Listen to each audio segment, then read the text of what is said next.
What's going on, people? We are Tottenham TV, back here for another Tottenham update, and the home kits for next season have been released. There's no kind of secret what they look like because we brought you the leaked kits a few months ago, but now you can see some of the players sporting the new kit for next season. Here's Heung-min Son and Cuti Romero. Next up, you're going to have Perisic and Harry Kane. And you know what? I mean, I don't mind this kit too much. I know there's been a lot of people talking about it, saying they don't like it and what have you, but I don't have too much of a problem with it. I quite like it with the yellow and the blue trim, and the rest of it quite simple. And a lot of people digging out the Nike kits as well recently, but I think Nike have done pretty well for us since they've come here, especially the away kits. There have been some really special away kits that they made for us. Don't know what your opinion is. Yeah, I like the away kits. I don't have a particular issue with this one. It's pretty much the same as last year's, just with the yellow outline. It's pretty much simple as that. So I think when I first saw it, to be honest, I didn't like it. And then I've seen it on the players now, and it looks pretty good. I don't mind it. This whole kit day, though, has just turned into a bit of a Romero loving. That's what the main thing is, because Romero's posted a few pictures and he's liked a few things on Twitter, which has got people very excited. But yeah, look, I'm looking forward to seeing it in action next season. I don't have a particular issue with it. Yeah, and other things that have been doing the rounds as well. People are trying to get some cryptic messages from this video. And there's a calendar, and it's got like some lines around the 7th, which is obviously the kit launch, and then there's a big circle around the 8th, and people think that means something. Trying to read into something from that, and I love this little bit at the end from Deadly King as well, creeping over the bushes. But another thing which was quite interesting, I don't know if you picked up on from the video, is when they were sitting down reading a book, they were like, what top best tourist attractions in Istanbul? Oh, very good. I didn't notice that. Yeah. So Champions League final, here we come. Yeah, exactly. Let's go. But anyway, I'd like to know your opinions on the kit and seeing what you think about it. I know a lot of people always have opinions on the kits, but me, I quite like it. I don't have a problem with it. And if we do have some success in it, everyone's going to like it anyway. That's the main thing. I remember when that green kit came out, I remember being at Newcastle that day when we wore it first game of the season, and I was just like, oh, this kit is horrible. And then we got to the Champions League final in it, and it was like, it's the best kit in the world. Exactly. So that's what we all link the kits to in our minds, I'm sure of it. Everyone says, oh, this kit's nice or not nice, but it's all about how well we do in it. Exactly. Let's move on. Let's talk about some transfer news now. Tottenham sent scouts to watch Austria against Denmark yesterday. Apparently they were watching Christian Eriksen very close and obvious, and potentially Joachim Mæhle as well. Quite a few clubs sent scouts. So there was Tottenham, Borussia Dortmund, Man United, West Ham and Bayer Leverkusen out of the top European, Torino as well, Augsburg. My opinion is obviously Eriksen and Mæhle. Is there anyone else there on the pitch that maybe we could have been taking a closer look on? Potentially Anderson, obviously centre back from Palace. We've been linked with him in the past, haven't we? And he could be decent in that centre back role. Anyone else? Not particularly. The strikers, Poulsen and Braithwaite, I don't think we're going to be interested in them. Anyone maybe in the Austria squad? Arnautovic. No, I doubt that. David Alaba. I can't think of. They had that big striker up front. I don't know if he started, but he. Who? Jan Koller? Not Jan, in the Czech Republic. There was Kalis. I can't remember how you say his name. Kalis. I'm not going to try and pronounce it, but he got like 17 goals 2 seasons ago in the Bundesliga. So maybe him, but I think definitely the Danish boys will be of interest. And in terms of Mæhle and Eriksen, obviously we know what our thoughts are on Eriksen. What's your opinions on Mæhle as a right back? Is he better than maybe what the targets that we've been talking about, the Spencers and Dumfries and people like that? I don't know. It's difficult to judge because I see him for Denmark and he's great every time I see him, but then he doesn't seem to have done that well at club level. So sometimes you get those players who will just like play really well at international level and then they're not the same consistently for their club. I don't know if Mæhle falls into that category or not, but it's hard for me to say. As I said, whenever I've seen him for Denmark, he's been great, especially at the Euros. He was brilliant every game, one of the best wing backs, but doesn't seem to be the same for Atalanta. And what about Damsgaard? Because over the Euros, there was such hype about him. He had a brilliant tournament as well. How's he been since the Euros? Because I haven't really heard much about him. Didn't he have a bad injury? And then I don't know when he came back. Did he play yesterday? he came off the bench yesterday. I know that for sure. He only made 11 appearances last season, so I doubt we're going to be splashing big money on him until. I think so. He played 7 games at the beginning of the season, then got a really bad injury, ruled him all the way out till the 16th of April. Wow! So he only played the last 4 games or so. I see. Okay, so I have to wait and see. I think on that one.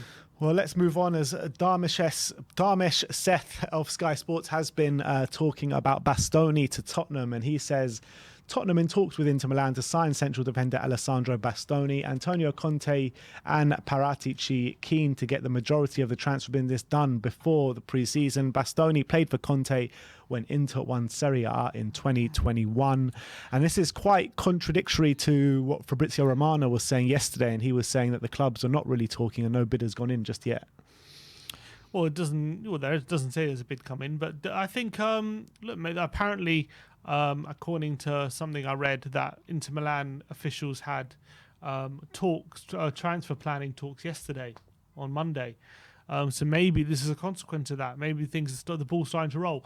Yeah, it's both significant news and something we already knew, in a way, this update, because it's no secret that we've been wanting Bastoni. Everyone knows Spurs want Bastoni. That's no secret. Conte's made him a number 1 target. But we haven't really had yet a reliable source of information claiming that we've actually opened talks with Bastoni. And this is kind of the first time we've had that. So I think that's really positive, and hopefully the ball can get rolling. He also goes on to say that Spurs want their targets in before the pre-season, which is something also no secret, but it's I'm happy that we're acting on that, and hopefully this week or in the coming weeks the ball's gonna escalate, it's gonna snowball, and hopefully we end up getting him. But obviously there's also talk that Inter Milan don't want to get rid of him and would rather get rid of other targets, and they're talking about getting rid of De Vrij and Dumfries to make up for the money. So we have to wait and see. Yeah, there will be a lot of moving parts to this still, but hopefully we can strike up a deal and obviously convince Bastoni to come, because that's another thing. There's one thing doing a deal with Inter Milan, there's another situation of actually convincing him to come and leaving his boyhood club as well. Yeah, but I think in this day and age, agents talk, club players talk to clubs. I don't think we're going to make a bid without serious indication that he's going to be interested in coming. Yeah, you would hope so anyway. But that's Bastoni. Let's talk about Steven Bergwijn once again. The Telegraph out in Holland are saying that it is expected that Ajax can conclude a deal with Spurs on Steven Bergwijn for 22 million euros fixed and 3 million euros in bonuses. So that was quite the reliable source out in Holland of the Telegraph. So I mean, we're getting it seems as with this Bergwijn deal, it's creeping ever so slightly forward every day. Well, yeah, Romano said yesterday they won 30 million euros, didn't he? And now this Dutch publication is saying 23, so 22, yeah. 22. So I mean, maybe it's with add-ons. I'm sure there's a deal to be done, but the question is, if the longer Ajax wait and don't get it done, then there's other interest at this point, apparently, in Steven Bergwijn. So they've got to get a move on, I think. Otherwise, they could be outdone. Yeah, so the same publication, The Telegraph, did come out and say before this update, a few hours before, they said that with Ajax stalling on the deal in terms of money, that other clubs are starting to gain interest in it, and a few other Premier League clubs are interested in the services of Steven Bergwijn. So again, we'll have to wait to see how this plans out, and a bidding war would be quite welcome from Daniel Levy, that's for sure. I'm sure it'll be the best price possible, and that's it.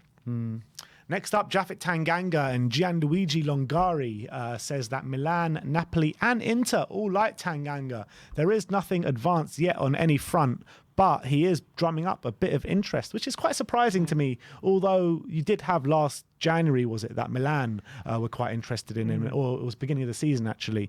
Milan were interested in him and they put in a loan bid, I think it was, along with Galatasaray, or I might be getting a few things mixed up there, but there was definitely interest there from Milan.